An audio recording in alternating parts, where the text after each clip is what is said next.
Nous ne sommes donc pas gênés de vous dire que ces gens eux-mêmes ne sont pas croyants.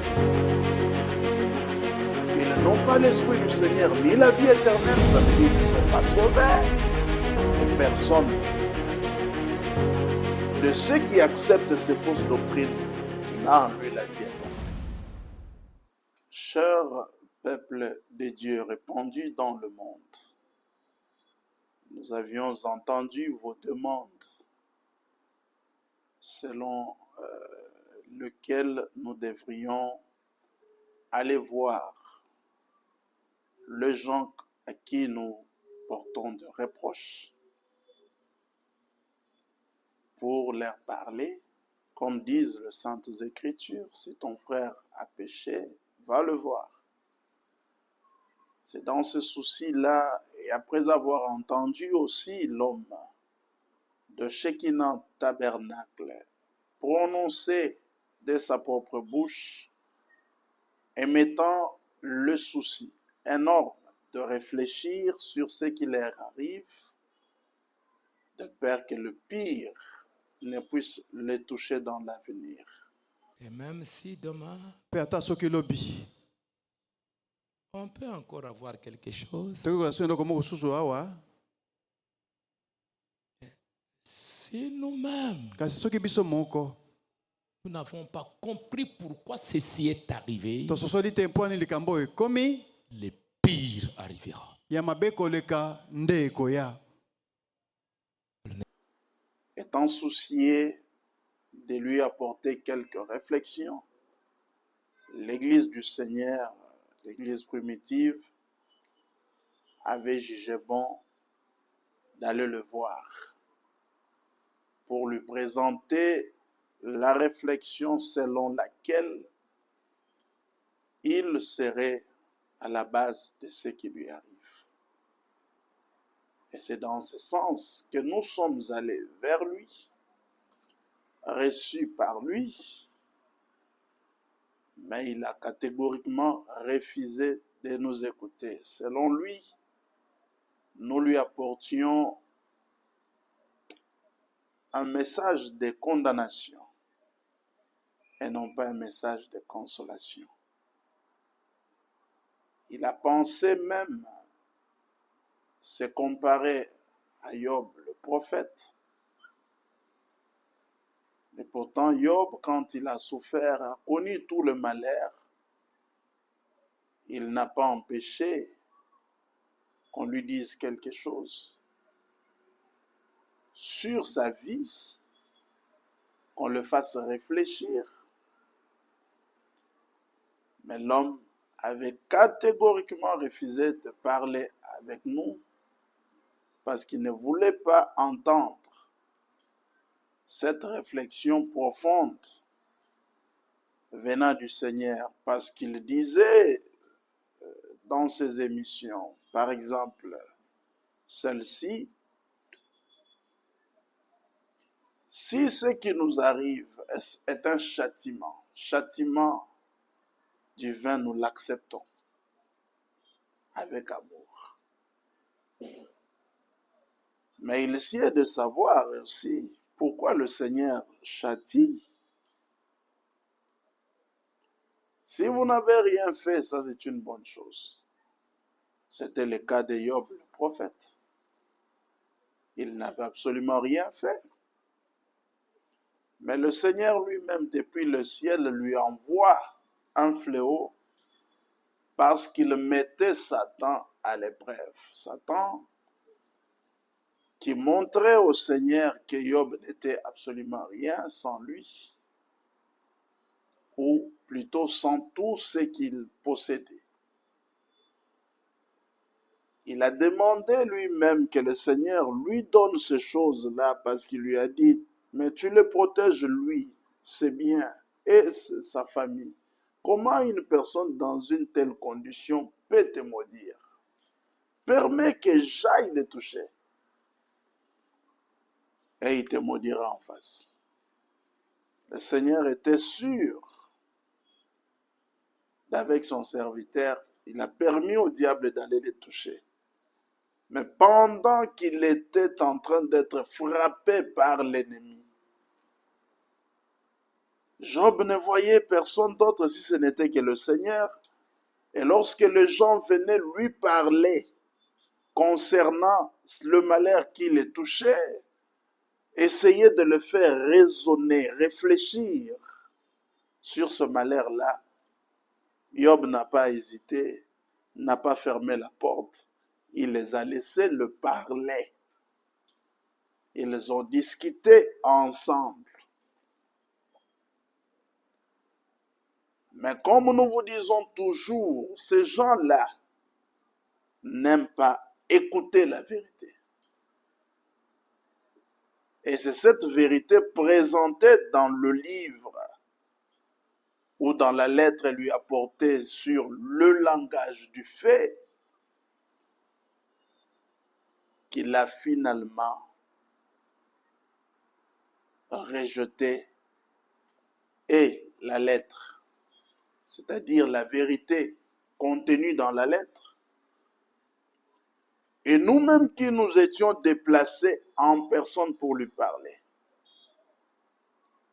Mais pourquoi? Parce que nous lui apportions la révélation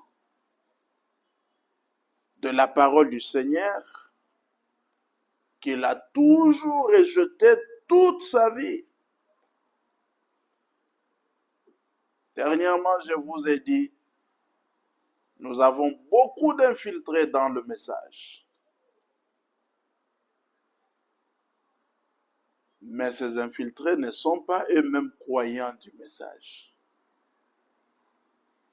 Par exemple, voilà ce qu'il dit. Le ciel n'est pas là-haut. Le ciel, ce n'est pas là-bas. Branham dit, le ciel est ici, dans une autre dimension. Mais si le ciel n'est pas là-haut, le ciel serait où? Parce que le Créateur l'a placé là-haut. Dans la Bible ici, dans Jacques chapitre 5, le verset 17 et 18, l'Écriture étant claire, nous montre bien l'emplacement même du ciel. Il dit, mais Élie, le prophète, c'était un homme de la même nature que toi et moi. Cependant, il a prié avec insistance. Et il n'y a plus de pluie dans le ciel. Et quand il a prié encore avec insistance, le ciel a donné la pluie. Cela veut dire quoi? Si vous voulez savoir l'emplacement du ciel, il faut sortir lorsqu'il plaît. Et regardez d'où proviennent les gouttes d'eau qui tombent pendant la pluie. C'est de là que se trouve le ciel, parce que c'est le ciel qui donne la pluie. Il ne voulut pas entendre cette vérité parce qu'il enseigne contre cela. Il renie les Écritures. Le Seigneur a donc frappé ce lieu pour lui montrer qu'il est contre cette œuvre et les enseignements qui sont donnés dans cette œuvre. C'est devenu le repère des impuretés en termes d'enseignement. Il égare beaucoup de monde sur la terre. Le ciel se trouve là-haut. À lui d'ajouter encore comme ceci.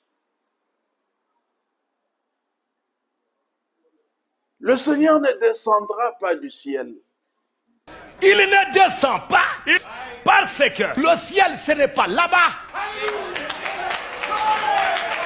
Branham dit, le ciel est ici, dans une autre dimension. Et quand il descend du ciel, ce n'est pas un mouvement.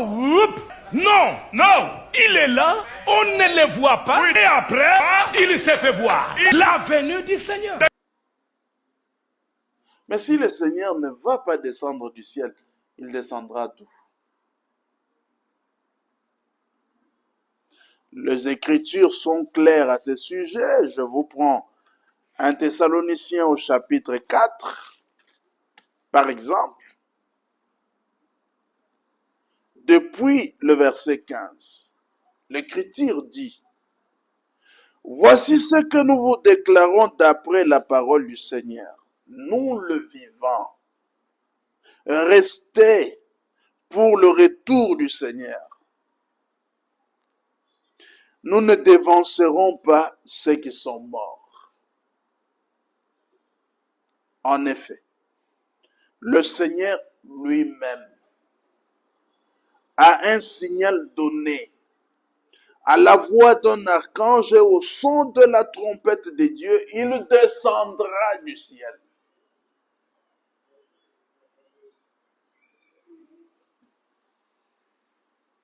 L'homme dit, il ne descendra pas du ciel.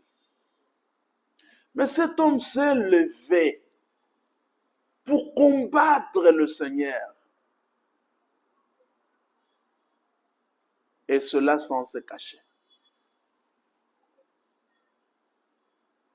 Et les hommes le voient, ils l'entendent et ne font rien. Nous croyons que c'est par le Saint-Esprit que nous avons été conduits à le voir. Pour lui rappeler ces choses.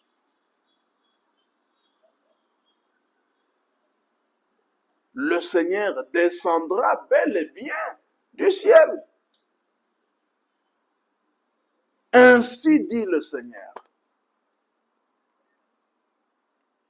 Aujourd'hui, je suis en train de vous montrer comment l'homme s'est levé pour combattre le Seigneur en face. Voilà pourquoi le Seigneur a aussi rabattu son jugement sur lui. D'abord, il y a eu les eaux, symbole de déluge. Et puis le fer, symbole de la sodomie, montrant que les combles, la tasse, le verre, a déjà débordé avec les fausses doctrines. La Bible dit, le Christ ou le Seigneur lui-même descendra du ciel, et ceux qui sont morts en Christ ressusciteront d'abord. Ensuite, nous qui serons encore en vie, nous serons tous ensemble enlevés avec eux sur des nuées à la rencontre du Seigneur dans les airs. Et ainsi, nous serons toujours avec le Seigneur. Ça veut dire quand le Seigneur revient, il ne revient pas pour que nous restions encore ici sur la terre. Non! C'est pour l'enlèvement. Et avant cela, il y a d'abord les morts qui ressuscitent. Il y a les vivants qui sont transmués. Et ensemble, les vivants transmués et le mort ressuscité formeront une assemblée de saints qui sera enlevée pour aller à la rencontre avec le Seigneur dans les airs. Lui descendra bel et bien du ciel, mais ne posera pas ses pieds ici sur la terre. Il restera suspendu dans les airs. Il en a la capacité. Il en a le pouvoir. C'est lui aussi qui donnera l'ordre. Le mot d'ordre. Le cri de commandement. Comme il avait fait pour Lazare. Lazare était sorti. Il le fera encore ce jour-là. Et quiconque entendra son nom être cité par le Seigneur exécutera cet ordre. L'apôtre Paul dans 1 Corinthiens chapitre 15, depuis le verset 50, descendant jusqu'en bas, il a dit, mais tout ça là ne prendra pas beaucoup de temps. Ça ne se fera ni dans une heure, ni dans un jour, ni dans un mois, ni dans une année, ni dans une période. Mais il a dit, c'est dans un clin d'œil, en un clin d'œil, que le Seigneur réalise tout ça. Ça veut dire, dès que vous cliquez votre œil, vous avez déjà quitté la terre ici. Vous êtes déjà dans les airs à la rencontre avec le Seigneur. Il rejette toute ces vérités ici, tout en étant dans le message. Il enseigne que le Seigneur est déjà revenu depuis 1963. Et la venue de Christ, c'est ce qui est arrivé en 1960. Nous n'attendons plus la venue de Christ. Nous attendons le départ de l'Église. Nous n'attendons pas la venue du Seigneur. Nous attendons le départ de l'Église. Ce n'est pas une venue que nous attendons. Nous attendons et nous cherchons l'autre départ. Mais s'il est revenu depuis 1963, que faisons-nous encore sur la terre en train d'enseigner? Parce qu'en ce moment-là, quand le Seigneur revient, la grâce quitte les nations. La grâce retourne en Israël, où il enverra 2 oliviers. Apocalypse, chapitre 11. Qui feront appel aux 144 000 juifs, parmi lesquels aucun Congolais, aucun Rwandais, aucun Français, aucun Américain. Vous imaginez que le Seigneur soit déjà revenu en 1964 et puis 63 et puis reparti, laissant même le prophète qui a amené le message. Cela fait déjà de frère Branham un faux prophète. Mais Branham était un vrai prophète. Branham était un vrai et véritable prophète. Il avait aussi un message véritable qui sauve jusqu'aujourd'hui. Regardez par exemple ce que lui, le frère Branham, dit. Je suis dans les 3 sortes de croyants. Je prends le paragraphe 85. Branham dit, peu importe ce qu'a dit la science, ce qu'ont dit tous ces astronautes et tout le reste, peu importe combien de millions et de milliers ils peuvent voir, tout cela n'a pour moi aucune importance.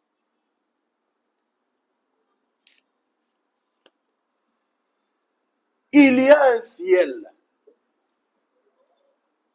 dit le frère Branham, et il y a littéralement un Jésus-Christ là-haut. Lui, il avait dit le ciel n'est pas là-haut. Mais ici, le frère Branham montre que et le ciel et le Christ, il se trouve bel et bien là-haut. Et cela est conforme à ce que l'apôtre Pierre a enseigné dans les Actes des Apôtres au chapitre 3e. Depuis le verset 19. Il a dit, répentez-vous et convertissez-vous pour que vos péchés soient pardonnés. Et il vous enverra un rafraîchissement. Avant que ne vienne, lui devait vous être envoyé. Ça veut dire le Seigneur Jésus-Christ. Que le ciel doit garder jusqu'au temps de la restauration totale dont a parlé le Seigneur par la bouche de ses saints prophètes d'autrefois. Donc c'est le ciel qui est là-haut, qui garde le Seigneur. Le frère Branham me dit, peu importe ce que les astronautes peuvent dire, et à combien de millions, de 1000 mètres ils peuvent voir, cela n'a pas d'importance pour moi.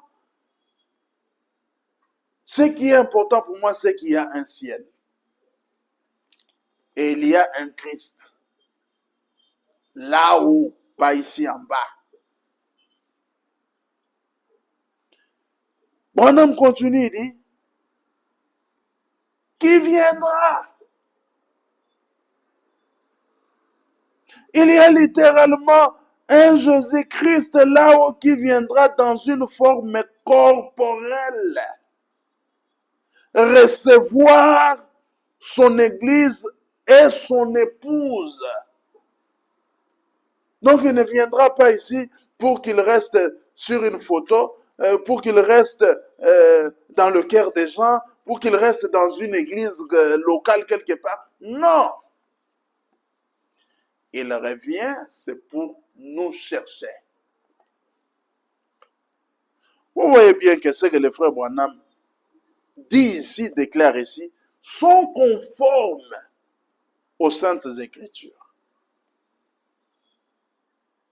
Jean chapitre 14, depuis le premier verset. Croyez en Dieu, croyez aussi en moi.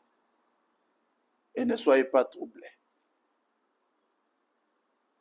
Dans la maison de mon Père, ou dans son palais, il y a beaucoup de demeures. Si ce n'était pas le cas, je vous aurais dit, je m'en vais vous préparer une place. Et lorsque je vous aurai préparé une place, je reviendrai, a dit le Seigneur. Et je vous prendrai, afin que là où je suis, que vous y soyez aussi. Le frère Branham le confirme ici. Il dit, il reviendra.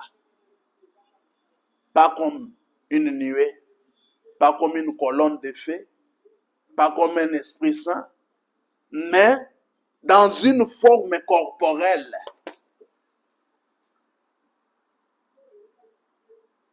Pour recevoir son église et son assemblée. Il dit, cela a beau sembler de la vieille histoire, mais c'est toujours la vérité, dit le frère Branham. Dieu l'a dit. Et vous voyez que le Seigneur l'a dit. Lorsque les anges étaient venus parler aux apôtres qui étaient suspendus, regardant le ciel où était parti le Seigneur. Actes des apôtres, chapitre 1er, depuis le verset 9, pendant qu'il leur parlait. Il le fit enlever. Alors qu'il montait, une nuée l'a dérobé de leurs yeux. Mais les nuées restent où? Ils restent là-haut. Ils ne restent pas ici sur la terre. Donc le Seigneur était monté là-haut. Il n'était pas descendu, il n'était pas resté dans les errants comme ça. Non, il était monté là-haut. Et les apôtres étaient tous suspendus comme ça, regardant d'où il était parti, et des anges sont venus. Hommes frères, qui regardez-vous comme ça? C'est Jésus que vous avez vu être enlevé du milieu de vous, monté allant vers le ciel. Il reviendra de la même manière que vous l'avez vu monter allant au ciel. Les apôtres n'avaient pas vu la nuée. Les apôtres n'ont pas vu une constellation d'anges. Les apôtres ont vu un Christ littéral, dans une forme corporelle, qui était avec eux. Il leur a même dit, mais voici, touchez mes mains. Je ne suis pas un esprit, je suis un homme. L'esprit n'a ni corps, n'a ni chair, ni os. Mais vous voyez bien que moi j'en ai. Et pendant qu'il parlait avec eux, il le fit monter. Il est parti au ciel. Et l'Écriture dit, il reviendra comme les apôtres l'ont vu monter. Comment lui peut partir tel qu'il est parti là et puis à son retour, il va être une simple nuée suspendue, pris en photo par les magazines live. Non. Ces infiltrés ont trompé beaucoup de monde. Ils ont égaré, ils égarent jusqu'aujourd'hui. Dieu n'était pas d'accord avec eux. Et il leur a présenté des signes. Ça n'a pas suffi. Il nous a envoyés aller les voir pour lui rappeler ces choses. Il a rejeté, alors il a rejeté, il a accepté son jugement. C'est tout. Branham conclut en disant, ce que je vous dis ici dans les 3 sortes de croyants, paragraphe 85, qu'il y a un ciel là-haut, avec Christ à l'intérieur, littéral, qui va descendre dans une forme corporelle pour prendre son église. Même si cela semble être une vieille histoire, mais c'est la vérité, parce que Dieu l'a dit. Branham me dit, c'est ce que croit le croyant.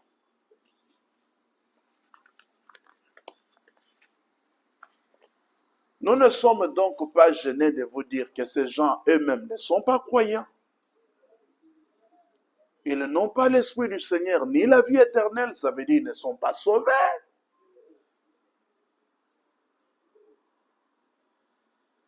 Et personne de ceux qui acceptent ces fausses doctrines n'a en lui la vie éternelle. C'est la perdition, c'est l'égarement. Si le Seigneur a dit, sortez du milieu d'eux, il ne s'agit pas que des catholiques, des groupes de prière, des églises de réveil. Mais aussi, il faut quitter le faux frère du message, qui trompe et qui égare au nom du message.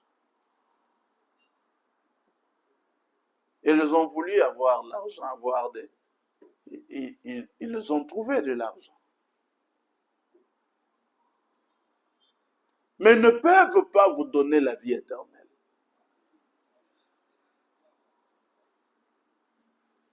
Regarde aussi ce qu'il dit à propos de cet honneur. Il croit qu'il a la révélation de cet honneur. Et c'est de là qu'est partie toute la dérive. Il s'était déjà séparé d'avec Mukuna. Parce que Mukuna ne croyait pas au mariage et du divorce. Pour eux, selon eux, et ce qui était aussi vrai, Mukuna était déjà tombé. Mais regardez leur rêve. Mukuna les a encore persuadés de les conduire chez lui à la maison pour que on vienne leur enseigner tous ensemble la fausse doctrine de cet honneur. C'est de là qu'est partie l'erreur. Ils n'ont pas voulu écouter l'homme que Dieu utilisait en ce moment-là, du nom de Wade Frank. Ils ont écouté ces Américains ou ces Européens qui étaient venus là, leur donner l'enseignement sur le Saint-Honneur. Ils les ont acceptés et de se lévir là, toute la patte s'est levée.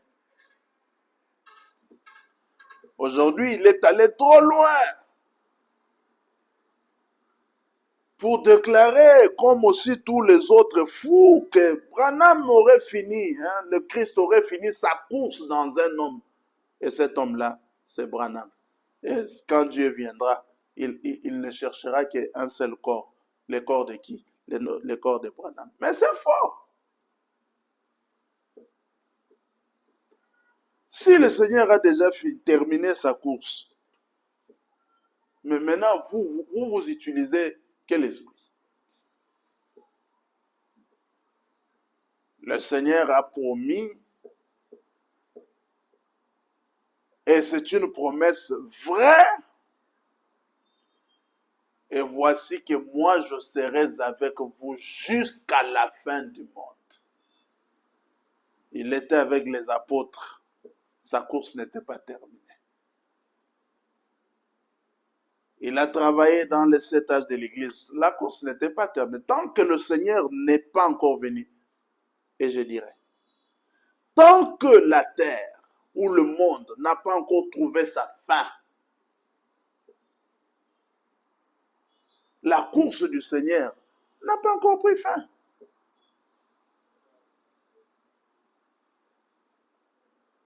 C'est ainsi dit le Seigneur.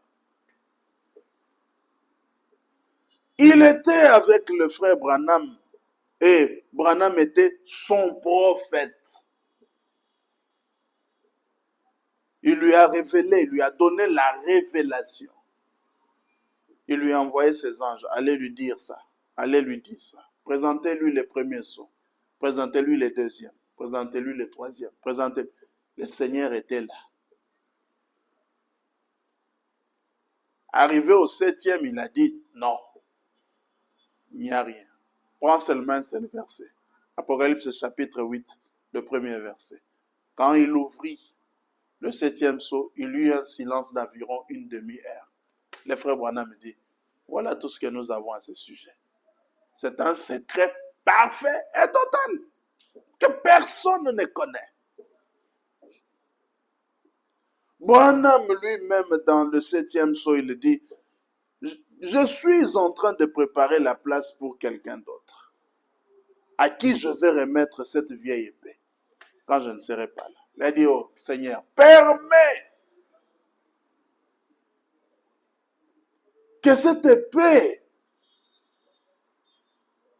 soit reprise par un homme fidèle, courageux, capable de s'en servir comme il le faut. Il dit, ce ministère-là, s'il est là, sachez que moi, il faut que je diminue, lui doit croître. Donc lui-même, le frère Branham savait qu'après lui, le Seigneur allait continuer à travailler avec des hommes.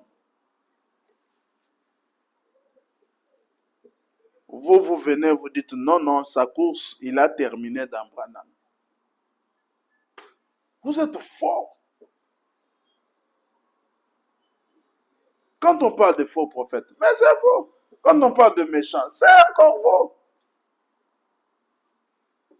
Quand on parle de démons, mais c'est faux. Le frère Branham me dit, mais que faire? Que faire avec tous ces gens qui sans cesse ne font que garer les hommes? Il dit une seule chose, maudissez-les et restez avec la parole. C'est tout. Jean a entendu la voix de cet honneur. Il a pris son stylo, il a voulu écrire pour envoyer à l'église que nous sommes. Mais il a été dit à Jean, seul ce qu'on dit de cet honneur, ne l'écrit pas. Et par conséquent, ce n'est pas un message pour l'église. Parce que l'église, chacune d'elles a reçu un message écrit.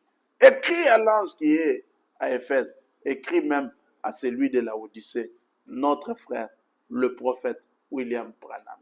Il a reçu un message écrit. Et dans ces écrits, il n'y a pas l'écriture concernant la révélation de cet honneur. Ça n'existe pas. Le frère Branham dit, même ceux qui disent qu'ils le savent, ils trompent. Même Satan ne connaît pas. Mais voilà, c'est l'ensemble de toutes ces fausses doctrines, qui sont à la base de malheur qui les atteint. Mais ils n'ont pas voulu écouter. En rejetant ces conseils, ils ont rejeté le Seigneur. Le mariage et le divorce même pour lequel ils sont partis de chez Mukuna. Parce qu'ils ne croyaient pas qu'un polygame pouvait être baptisé. Ils ne l'ont jamais enseigné. Ils l'ont rejeté aussi à leur tour. Mais si en rejetant Mukuna, faisant de lui un faux parce qu'il a rejeté la révélation, ce qui se trouve ici dans le mariage et le divorce, ça explique simplement qu'eux aussi sont faux parce qu'ils rejettent la révélation. Le frère Branham dit, au paragraphe 50 de cet enseignement, l'école qui enseigne qu'un homme ne peut se marier qu'une seule fois est déjà sortie de l'écriture. À moins que sa première femme ne soit morte. Cet homme-là, il n'est plus dans les Écritures, il n'est plus dans la Bible, il est déjà tombé, c'est fini, c'est fini. Moukoun est tombé là, et tous aussi sont tombés là. Il posait la question, il nous a posé la question. On voulait dire que c'est parce que je ne crois pas à la polygamie que le temple ici est brûlé. Mais oui! La polygamie en tant que parole divine. Il faut l'accepter que c'est une institution qui vient de Dieu. C'est ainsi dit le Seigneur, comme a dit le frère Branham. Le frère Branham ajoute encore, il dit, mais ceux qui enseignent que l'homme et la femme sont égaux, si l'un d'eux a commis adultère, l'autre peut le répudier et puis se remarier. Ça veut dire qu'ils enseignent qu'un homme polygame, c'est un adultère. L'homme qui a épousé plusieurs femmes, c'est un adultère. Ce genre d'enseignement-là, Branham me dit, vous ne le trouverez pas dans la Bible. Vous êtes déjà sortis. D'autres sont venus encore aujourd'hui. Non, un célibataire ne peut pas prêcher. Pas un célibataire. Un homme divorcé. Ça aussi, vous sortez de l'écriture. Moïse, le prophète, était divorcé. Abraham, notre père, s'est séparé d'avec Agar. Il a continué à enseigner. Il est le père de la foi.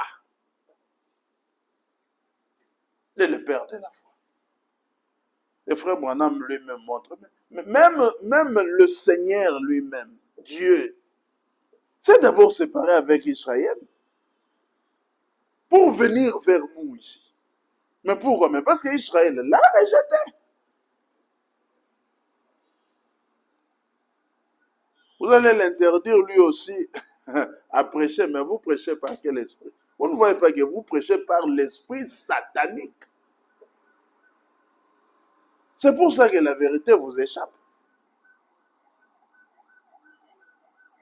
Branham me dit, il faut aller là où l'écriture correspond à l'écriture et connaître la vérité là-dessus. La vérité lui-même le dit ici, au paragraphe 165. Regarde. Mariage et divorce. Dieu, en second lieu, a établi une nouvelle alliance, une nouvelle nature par le sexe. Dieu avait créé la première nature sans le sexe. Croyez-vous cela? Maintenant, il y a une nouvelle alliance avec la nature. Il a institué un autre ordre par le sexe. Dieu, pas Satan, pas Branham, pas Pierre Casse, encore moins moi. Mais Dieu lui-même, et Branham dit, c'est ça qu'on appelle la seconde alliance. Un mâle et de nombreuses femelles. Un den et tout un harem de den. N'est-ce pas vrai? Un taureau et tout un troupeau de vaches. Un coq et une cour pleine de poules. N'est-ce pas vrai? Un seul David, selon son cœur ayant 500 femmes. David était selon le cœur de Dieu. Ça veut dire quand vous regardez David tel qu'il était là, le cœur de Dieu était aussi comme ça.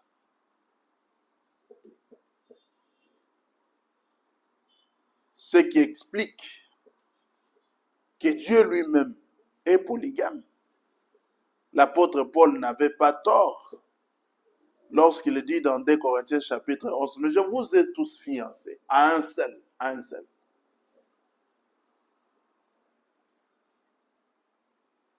Je vous ai fiancé à Christ. Et il le disait à qui? Aux nombreux croyants qu'il amenait dans la foi. Donc Christ est le plus grand polygame. Et le Christ avait raison de dire, il n'y a pas ici plus que moi. Chaque fois on lui parlait, il disait, il y a ici plus que Shilomon. Shilomon a eu 1000 femmes. Il y a ici plus que Shilomon. Branham dit, David avait 100 enfants, nés de différentes femmes dans une année. Et c'était un homme selon le cœur de Dieu. Vous, nous ne savons même pas, c'est selon le cœur de qui vous êtes. Et vous avez le courage de parler contre la polygamie que Dieu lui-même a instituée. Vous êtes un démon. Un Salomon avec 1000 femmes. Mais remarquez ceci maintenant. Il n'en était pas ainsi au commencement. Mais maintenant, comme nous parlons ici, maintenant, nous sommes après le commencement. La femme ayant fait cela devint ensuite exactement ce qu'elle est aujourd'hui. Vous voyez? C'est ainsi dit le Seigneur. Paragraphe 188, il a dit, aujourd'hui l'homme peut se marier comme David. Ça veut dire qu'il peut épouser aussi 500 femmes. C'est pour cette raison qu'ils ont quitté Mukuna, parce que Mukuna ne croyait pas dans cet enseignement. Ils sont allés faire Rigini. Mais eux-mêmes, qui ont fait de Mukuna un faux, parce qu'ils ne croyaient pas cet enseignement, ont fini par rejeter l'enseignement en question. Ça veut dire qu'eux aussi sont faux. Ils sont des faux prophètes.